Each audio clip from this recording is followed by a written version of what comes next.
اسفندیار خان ما ته په خپله ویلي دي دا دی که اوري یې نو په کابل کې چې مونږ یو ځای وو نو ما ته یې ووایي چې لاره دې پرېښودې ده نو ما یې چې نه زما د بابا لار اوس هم زما لار ده ما پرېښودې نه ده خو یو ورځ مور سره د انغري په غاړه ناسته وه ما ته ما یو شعر لیکلی دی ما ته یې ویله ووایه راته هغه وخت کې ما د نازو په نوم لیکل نازو چاته دا پته نه وه او د پلار په کور زما ژوند بند و هغه سره زما ژوند کلاو شو کامریډه زه خپله ومومه ښه زما او د ده نظریاتي ژوند ابتدا یو ځای شروع شوې ده سټوډنټ لایف کې زه هم دی هم موږ یو ځای لسم پاس کړی دی خو موږ دواړه کامریډان د باچا خان اختر زما نه نه لر کېږي ما ته ډېر خوږ و ځکه چې ما روټۍ ورته ایښې ده موږ به ورته ناست وو چې رابغې استقبال به مو له کوو بیا به مو له خدمت کوو کامریډ سره که فرض که د واده نه پس تاسو هغه اثر خپل نه دی پرېښی هغه اثر زما ځکه نه دغه کېږي چې کامریډ په خپله هم د هغه کور بنده و نه د باچا خان د اثر نه نه دی وتی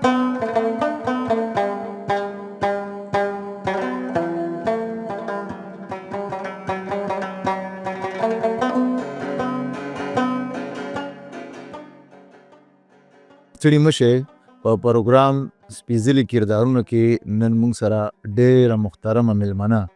بلکې خوږه ثوابیواله ښاغلې کلثوم زید بیبي ناسته ده د هغې سره به د هغې په ژوند باندې خبرې کوو زموږ د ننني پروګرام مقصد هم دغه دی چې د هغې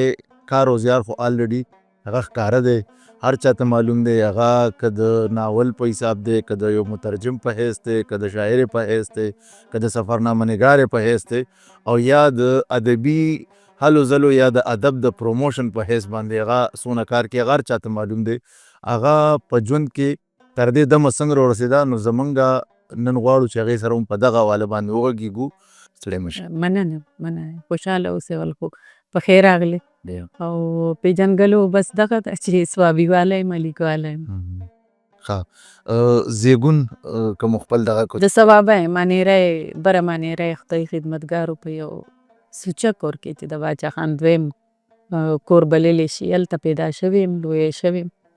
او سوابه کې مې ابتدایي تعلیم هم دی لسم مې هم هلته کړی و د هغه ځای نه په 1995 کې راوتې یم او بیا چې دلته رالم باقي سبق چې څه تاسو وینئ ګورئ دا هر څه ما د هغې نه پس د 2004 نه د استاز په حیث باندې هم کله نه راغلي دې فیلډ ته 1982 کې استاز مطلب دا استاذه شوې ادب ته بیا داسې کله راغلي چې پیدا شوې یم ادب ته راغلی ښه که لږ داسې زموږ سره په دې باندې تفصیل وړاندې کړې چې مطلب سړي خو هر څنګه هغوی ته لارې وي هغې ادب ته راتلی شي یوه زنانه ادب ته راځي هغه بیا د ثوابۍ او د مردان یا د پښتني سوسایټي نه نو لازما هغې ته ډېر مشکلات دي تاسو ته کوم مشکلات وو او که نه وو په دغې باندې راسره رڼا واچوئ زما پلس پوینټ دا و چې خدای خدمتګارو سیاسي کورنۍ ادبي کورنۍ نو یو خو دغه خبره وه بل دا و چې هر یو ماشوم راځي نه فطري طور ځان سره ډېر څیزونه راوړي نو په ګڼو ماشومانو کې یا دا به ووایې چې په جاینټ فیملي کې چې هغې کې ډېر غټ ټبر او ټول خلک په سیاست کې او په دغه کې مشغول یو ماشوم ته وخت نه میلاویږي نو هغه ځان له وګوري ما په کتابونو کې کتلی او دغه اول اخبارونو د ریډیو خبرونو دغه څیزونو بیا چې سکول ته لاړم هلته لایبرري وه نو هغه څیزونو په ما ډېر اثر وکړو زما خیال دی دغه وجه ده چې شعر ته نږدې شوم یا نثر ته نږدې شوم ځکه چې کله ما شعر ولیکه نو اتم جماعت کې وم اتم کې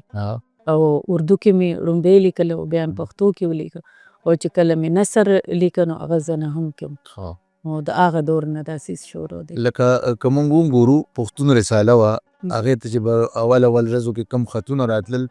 نو د ادینا یو خور سین بیبي یعنی خپل نوم هم پټېدی که نه نو تاسو چې دغه خپل اظهار کو یا چې زه شعر او ادب سره علاقه لرم یا زه لیکل کوم نو چا ته مو وړاندې کو چا سپورټ کړی چا مخالفت وکړو دغه څیزونه خو خلک پټوي ما هم پټول او زما سوچ دا و چې دا ګینې زه ډېر څه غلط کار کوم خو یو ورځ مور سره د انغري په غاړه ناسته وم ما ته ما یو شعر لیکلی دی ما ته ویله ووایه راته او چې ما هغې ته شعر ووایي نو پوه شوه پوه نه شوه ځکه چې زه خپله نه پوهېدم خو ما یو څیز لیکلو هغه ما شریکه وه هغې سره زه مور سپورټ کړم او هغې نه پس چې کله به ما اردو لیکه یا پښتو لیکه هغې ته به مې اورو هغه به خوشحالېده نو ما به وی چې کیدای شي دا ښه څیز دی ما جاري وساته ښه. راغلي دي ستونزې راغلي دي. د پلار په کور کې خو مطلب یو ژوند دی، بیا د واده نه پس خرګنۍ ته رالی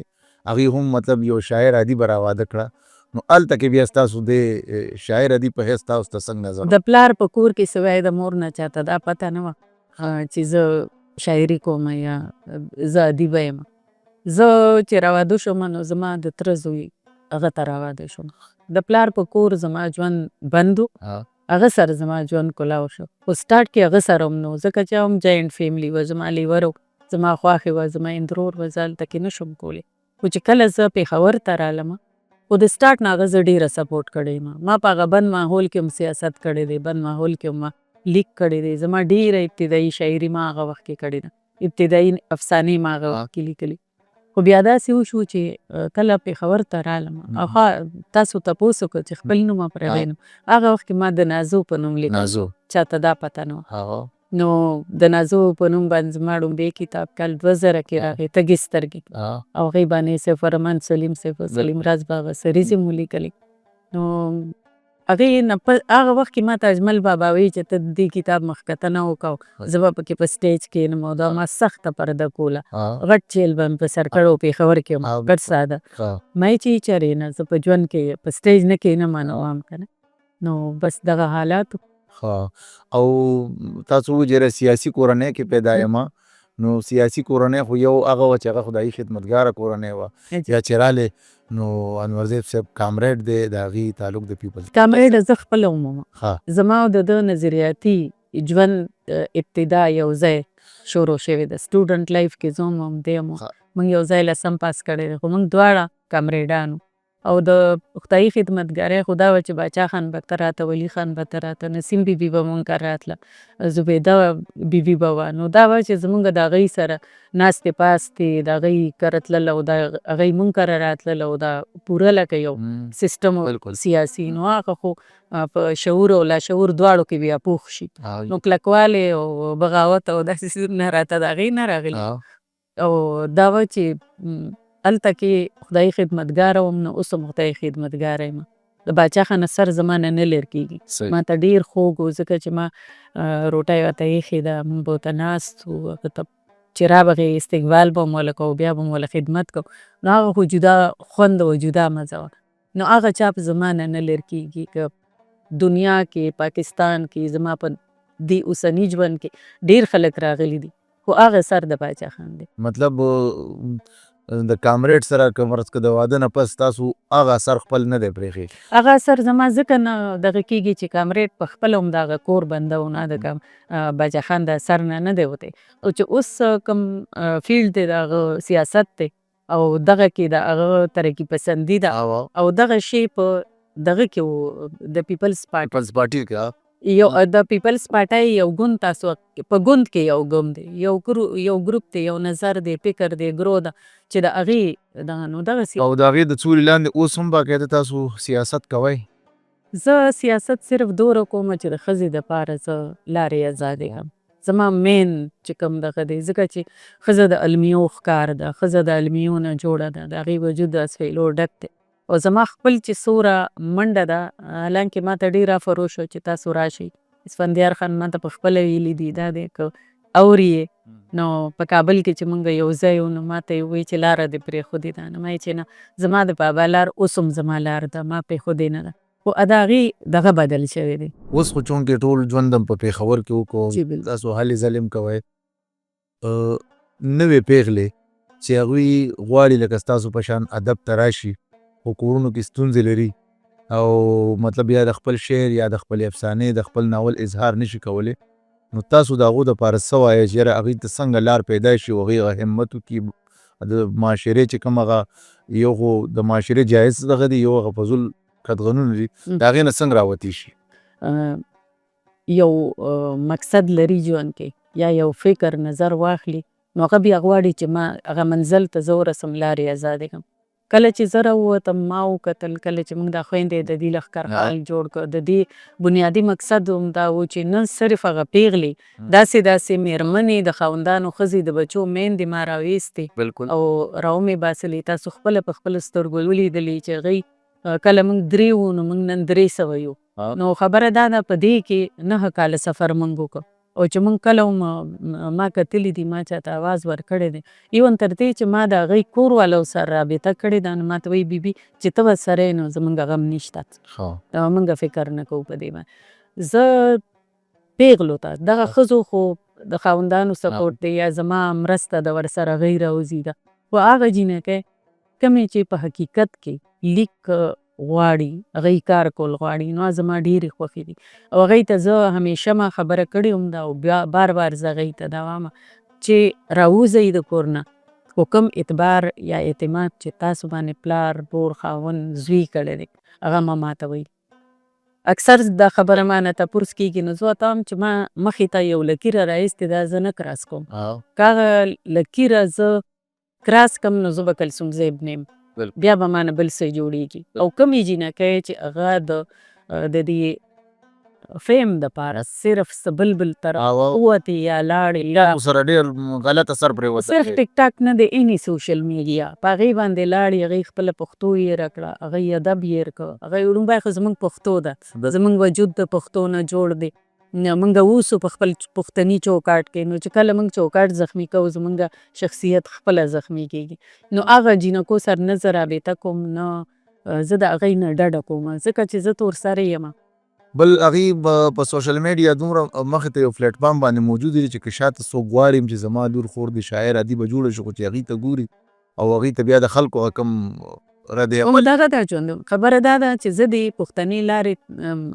بچی ته لاره زاده کړم لارې کې دوته خنډان جوړ نه کړم او دغه زموږ د لارې ازغي بېشکه سړي به هم وي خو د ښځې دغه چې دا ښځه ظالمه ده دغه ټایپ ښځه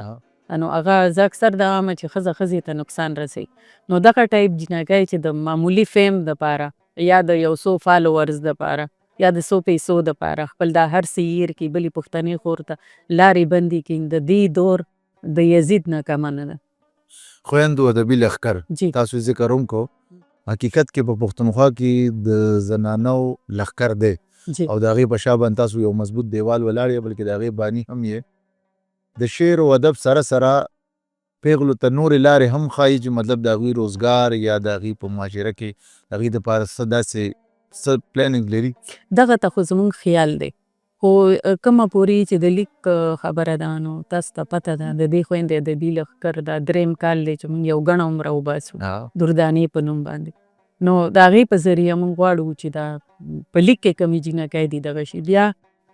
ځینې مقالې ځینې کتابونه دا پروګرامونه موږ کوو چې هغوی ته موږ شیلډونه ورکو هغوی ته موږ سندونه ورکو هغوی د ټولو نه غټه خبره ده چې د دې دور کم پوهان دي زموږ او کوم زموږ هغه شخصیات دي چې دا به په تاریخ کې یادېږي لکه نن چې خوشحال او رحمان یادېږي یا حمزه یادېږي یا غني یادېږي یا اجمل یادېږي دا ټول نو د نن دور هغه خلک هغوی به سبا له هم په دغه مقام ولاړي نو دا زنانه یا دا پیغلې چې یې نو موږ کوشش کوو چې دی د هغوی سره معرفي کوو هغوی سره یو ځای کې نو تاسو به کتلي زموږ پروګرامونو کې تشې ښځې ني هغه مشران هم موجود دي نو زده کړه کېږي د دغه ماحول نه تر دې دمه پورې هم څومره کتابونه چاپ کړي دي او څومره چاپ ته تیار دي یا مخکې اراده لرئ چې زه دونه کار کول غواړم د هغې تفصیل راته بیان کړي کتابونه چې کوم چاپ کتابونه دي هغه 15 شپېته دي په 15 شپېتو کتابونو کې 15 چې دي نو دا د دغه دي ماشومان دپاره دي او هغه مختلفو ادارو 15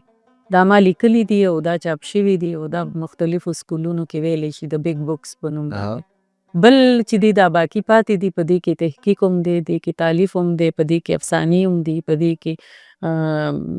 دغه هم دي ناولونه هم دغه مختلف ترجمې دې کې ترجمې هم دي نو دغه 15 شپېته دي او چې کوم تیار دي لکه چاپ ته تیار دي او کېدای شي چې 15 شپږ میاشتې کې نو هغه تقریبا 10 کتابونه دي خلاص مطلب دا کمپوزینګ کې روان دي لګیا دي او سلازه کوم خپل پیژنګلو یا داسې کم فیلډ غواړئ چې یاره مطلب ما خلک د هغې په بنیاد پیژني شاعرې په حیث د یو افسانه نګارې په حیث ناول نګارې په حیث یعنې ستاسو په کې دلچسپي په څه کې ده ژوندون زه چې ستړې شم په نثر لیکلو نو زه چېرته شاعري یا زه ډېره خفه شم نو زه بیا زما د قلم نه نظم وځي یا غزل وځي او نظم کې ډېره خوشحاله یم چې کله نظم لیکم نو ډېره خوشحاله یم. مطلب د یو شاعر په حیث بالکل نه خو زما د خوښې چې کوم دغه دی نو هغه نثر دی. په نثر کې یا افسانه ده یا ناول دی. دا دوه څیزه زما دا تحقیق ما وکړ نو هغه تقریبا د قدرت شان دی چې څه مې ولیکل تقریبا د ښځو دپاره دي. کله که تاسو پښتني ملغلرې وکتې نو هغه هم د 300 باندې چې کومې خورې ورې ملغلرې دي هغه دي که نه. دغه پښتني ملغلرې ستاسو ډېر زړه چاودې تحقیق دی جی بلکې تاسو د کولمبس کردار لوبولې د ډېر پټې زنانه مو راښکاره کړي چې دا شاعره ده دا کار کوي چې مطلب د هغې چا نوم هم نه دی اورېدلی. نو دې کړاو باندې څومره وخت واخه ځکه چې خو تاسو ډېرې زیاتې زنانه راټولې دغه مې 3 کاله پې لګېدلي 3 کاله. 3 کاله او هغه 3 کاله په ړومبي کتاب لګېدلي وو چې کوم نیمګړی وو ځکه ښځې ته رسېدل ګران دي ښځې پټې وې. اوس چې دی نو دا په 2 ایډیشن کې ما هغه ښځې تقریبا راټولې کړې خو اوس هم چې خال زه ګورم مردان کې یوه راووته نو په 400 کې یو راووته نو په سوات کې یو راووته نو دغه راوتو کې بیا 10-12 پاتې وي. دا چې بل ایډیشن مطلب بل دغه ته بیا نور جی جی. سیوا شوي بالکل خو لکه دکه د پښتني ملغلرې دی بیا زما دا اوس نوی ناول چې کوم راغلی 15 کردارونه نو حیرانه ومه چې دا 15 کردارونه هم د ښځو دي. دا هغه پټ کردارونه دي چې د ظهیرالدین بابر په دور کې کوم ما بیګم ده یا ما ګل ده یا سرداره ده اوسۍ ده بیبي ده دا ټولې د هغه دور دغه دي. نو دغه ناول بس هغې باندې مې ریسرچ وکړ بیا هغه ناول مطلب هغه د پښتو په تاریخي ناولونو کې تاریخي ناولونو کې دی او دا هم اعزاز دی زما دپاره ډېر لوی چې د پښتو ادب د پښتونخوا ړومبی تاریخي ناول نګاره په زنانه ټیک شو. د یو افسانه نګارې یا ناول نګارې په حیث باندې پښتنه ټولنه نرواکه ده او تاسو باقاعده زنانو نه لیکل کړي دي خو لکه څه غواړه چې دغه ضرورت اوس هم شته چې یاره پښتنو زنانو ته حقونه نه میلاویږي د هغې نفسیاتي سماجي ستونزې په پښتنه معاشره کې هغسې نه دي بیان شوي. مخکې امکان شته چې هغه په نورو ناولونو افسانو کې زنانه چې څنګه بیانولی شي نو آیا سړی یې نه شي بیانولی؟ ګوره یو خبره زه اکثر کومه چې پښتو نوم یو منشور دی د منشور خپل چوکاټ دی او دې چوکاټ کې سړی هم ژوند تېروي دې کې ښځه هم تېروي دلته سړی آزاد نه دی د چوکاټ نه بهر خپک دي نو هغه بیا په بل څه ورته خلک بیا وایي نو ښځه ذات بیا هغې کې بیا څنګه چې زه دا وایم اکثر چې دغه د هرې ګټې لاندې وګوري 2-3 شاعران پښتانه پکې پراته ښځه ومه سړی داسې چې دا نو د نثر ته که تاسو وګورئ د هر یو کور کې 10 کیسې دي نو هر یوه ښځه چې یوه ښځه هم 10 کیسې راجمع کړي او ولیکي نو هغه یو غټ کتاب دی. بالکل نو د یو خو دا ده چې ښځه علمي ته نږدې ده اسویلي ته نږدې ده اوښکې ته نږدې ده ښځې سره 100 کیسې په جیب کې پرتې دي او چې د چا طاقت دی نو هغه یې لیکي مخکې ورته پته نه وه چې دا شی خو دې سره زه څه وکړمه. اوس که افسانه ده افسانه هر څوک نشي لیکلی کیسه یې لیکلی شي خو بیا زمونږ دا دغه زمونږ خپل وټساپ ګروپونه دي دا بیا هغې کې زه هغې ته وایم چې افسانې کې مکالمه کردار سازي په هغې کې دغه دی پلاټ دی تیم دی تیم خو تاسو د کیسې په شکل راړئ خو بیا هغې ته به مخکې څه کوئ چې دغه ورسره وکئ ښه افسانه به ترې جوړه شي او چې دغه ښه افسانه لږه اوږده کوي نو هغه به ناولټ شي دغه ناولټ اوږد کوي هغه به ناول شي. ډېر سمپل د دې دغه دی که نه تکنیک دی. د تر دې دمه پورې تاسو چېرته 80 ته مې کتابونه رسي نو څه څېړنې ستاسو په کار او زیار باندې شته روانې؟ زه چاته نه وم چې ماله وکړي او تاسو به نه وایو خو داسې څیزونه ما کړي دي چې د هغې دې وخته ضرورت دی پښتو ته یې ضرورت دی ماشوم ته یې ضرورت دی هغه یو ته چې په کالج کې دی یا په یونیورسټۍ کې دی نو زما په خیال دا ما چې څه لیکلي دا ټول د څېړنو نه وځي د هر یوې پی ایچ ډي ما سره خلک رابطې کوي د هرې تقریبا پی ایچ ډي چې کومې کېږي کا ترجمه کې دي کا په تالیف کې دي او هغه که په دغه کې دي اردو کې دي پښتو کې دي شاعرۍ کې دي افسانه کې ناول کې دي نو خلک رابطې کوي او ما ته پته ده کوي ام فل هم کېږي بي ایس هم کېږي په اخره کې یو لنډ پیغام د هغه پیغلو دپاره چې هغوی د زموږ په ټولنه کې ستونزې شته یا په کم عمرۍ کې ودیږي یا د تعلیم نه محرومه دي یا نورې د هغو دپاره لنډ پیغام بس. بانو بیبي زیتون بانو بیبي به یو خبره کوله چې زه افسانه د سړو دپاره لیکم ښځې له نه. نو زه هم همیشه پیغام د سړي دپاره ورکوم. ښځې ته نه ګناه شته او ښځې ته موقع نشته، ښځې ته میدان نشته، ښځې ته دروازې ازادې نه دي. ښځه ډېره پابنده ده. زما پیغام د سړو دپاره دی چې که چېرې غواړئ چې پښتون نسل یا پښتونخوا یا دا ځمکه ترقي وکړي، پرمختګ وکړي، نوی نسل زمونږ د روښانه مستقبل کې ژوند تیر کړي، نو مهرباني وکړئ په خپلو ښځو باندې اعتبار وکړئ، هغې له اعتماد ورکړئ. او زما ښځو ته دا اپیل دی چې دغه اعتبار او اعتماد مه زخمي کوئ. ځکه چې ښځه او سړی یو ځای د خپل اعتبار، مونږ به په سړو اعتبار کوو، سړي به په مونږ کوي. مونږ به یو ځای د ژوند په سفر کې قدمونه اخلو. نو کله چې مونږ ژوند یو ځای شروع کړو، مونږ تعلیم جینۍ ته ورکړو، ځکه چې تعلیم بنیادي حق دی. که د هلک دی نو د جینۍ هم دی هغومره. زه یو مور یم، ما زوی هم پیدا کړی دی او ما لور هم پیدا کړی دی. ما ته په تکلیف کې هېڅ دغه نه دی راغلی، دا نه دی محسوس شوي چې ګینې ما په زوی باندې درد محسوس نه کوم، ما د لور په پیدایش درد دواړو کې دی، تکلیف هغومره دی، ماشوم جوړښت هغومره دی، د هغې خدای پاک چې ورکړي دي طریقه یې یوه ده. نو بیا د ژوند په دې مقام دی هغې ولې رستو پاتې شي. او دا د مور پلار فرض هم دی، پکار دی چې ټول مور پلار دغه فریضه ښه ادا کړي. ډېره مننه. غواړو چې تاسو سره نور هم خبرې یو شي، جهان مننه. خو وخت لږ دی، نو ستاسو ډېره زیاته مننه. خوشحاله اوسئ. ډېره مننه.